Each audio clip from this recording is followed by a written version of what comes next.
Hello, welcome back. I'm Ed Overstreet. I run the Night Sky Imaging YouTube channel, and we are looking at the processes that I use in PixInsight and Photoshop to prepare a deep space image picture.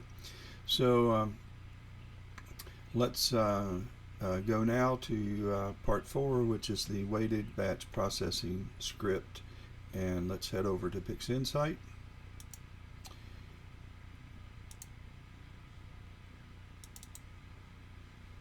And we are going to go up to script.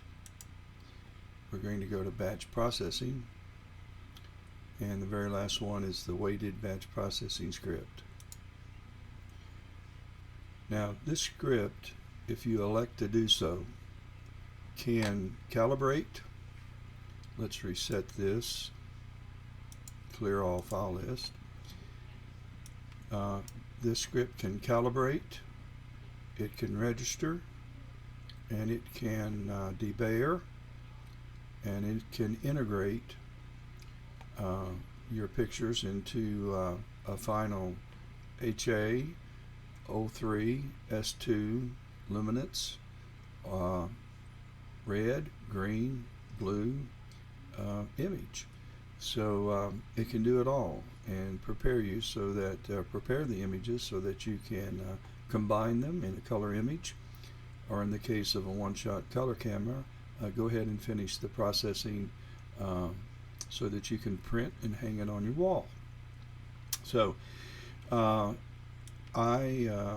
love this new weighted batch processing script, and I use it to do everything. So I drizzle and with it, and I want to make sure that that point is made clear.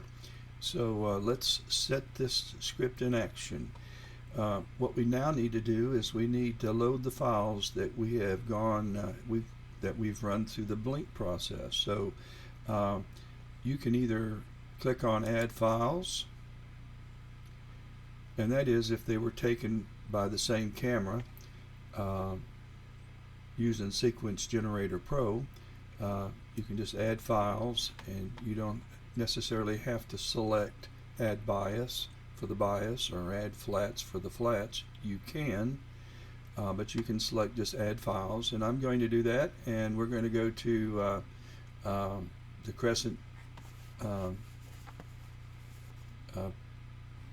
folder where the crescent nebula has been located, and we're going to click on the blink files because those are the ones we decided to keep. We're going to select them, and if we remember, we've got quite a few of these files in we've got some HA data.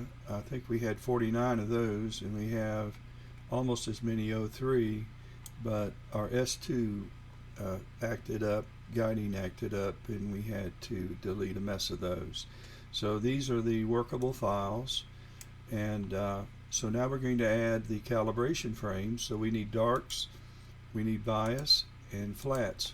And on occasion I'll use dark flats, but to be honest with you, I can't tell the difference, and I'm using a CMOS camera, and that's where it's supposedly significant, and but I don't see the difference, so I'm using bias frames.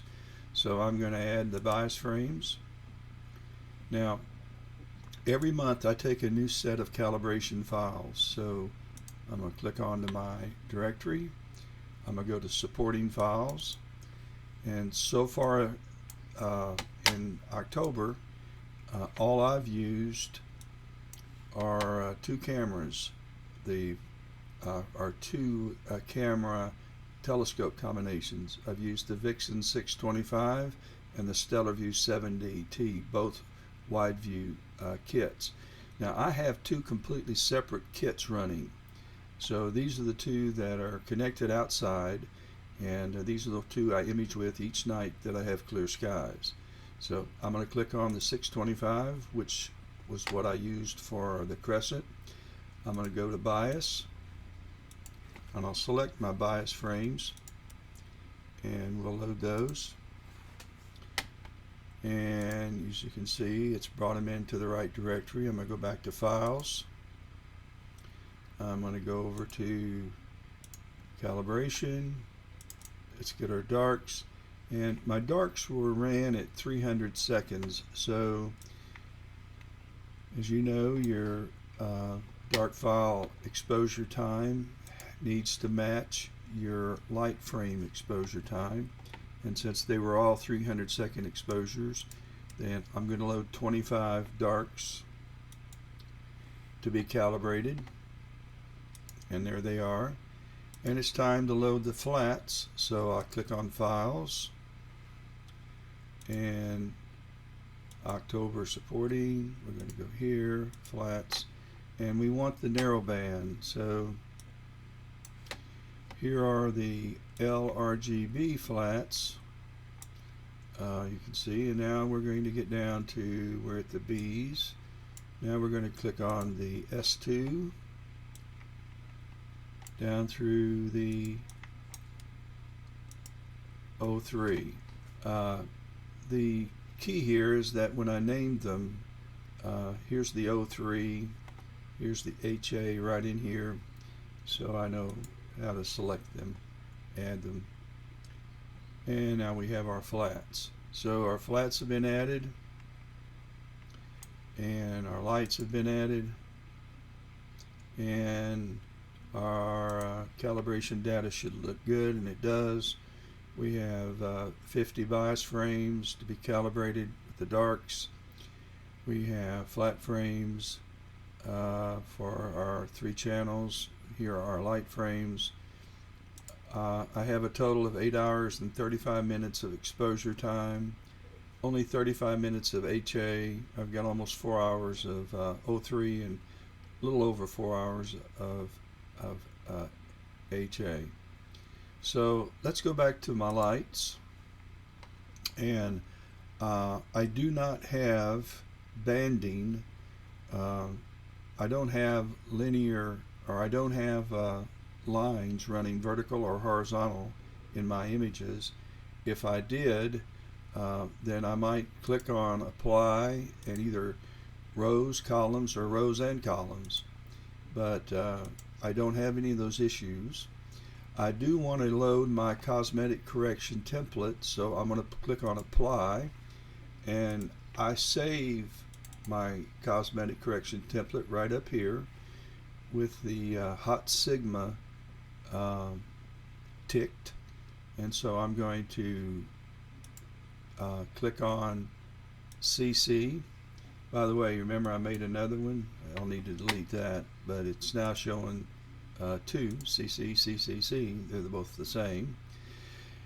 And I'm going to leave generate weighted subframe weights, force image registration, and this is really important when you're undersampled, as I am with both of my wide field kits.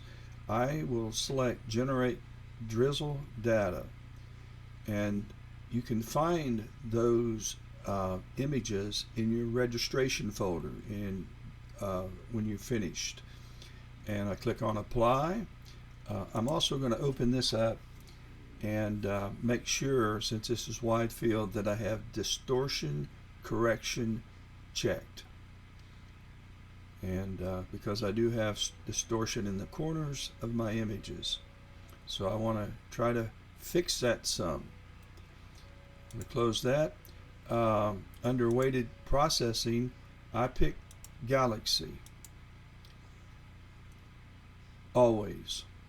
It doesn't matter if it's a nebula, all nebula, or it doesn't matter if it's a star cluster. I'm going to pick Galaxy. It seems to work to perfection when I do. And incidentally, the names have nothing to do really with your light frames or the kind of light frames you took. It has a lot to do with star measurement and to do the subframe weighting. And so at any rate, I think I'm good to go here, and I'll double check if you want to see how the calibration is going to work, you can show the diagram that shows that your lights are going to have the master dark, and your master dark is going to be created by removing the bias, and then you're going to add your master flat to create your calibrated light frame. And let's see, darks, flats, we can take a look at the calibration there. Your flat's going to have the master bias removed, and you'll have your calibrated flat. Okay guys, let's go ahead and run a diagnostics, and you get the expected reminder that you're not taking dark flats, and then we can go ahead and click run, and we're going to get the same reminder. We're going to click continue, and we're off and running. I'll be back when it's done. Okay, the process has completed. We can close this out, and we can exit out of this, and we'll pick up with part 5 when we bring our images in to apply a linear fit. So enjoyed coming with you to you guys today. Don't forget to click on subscribe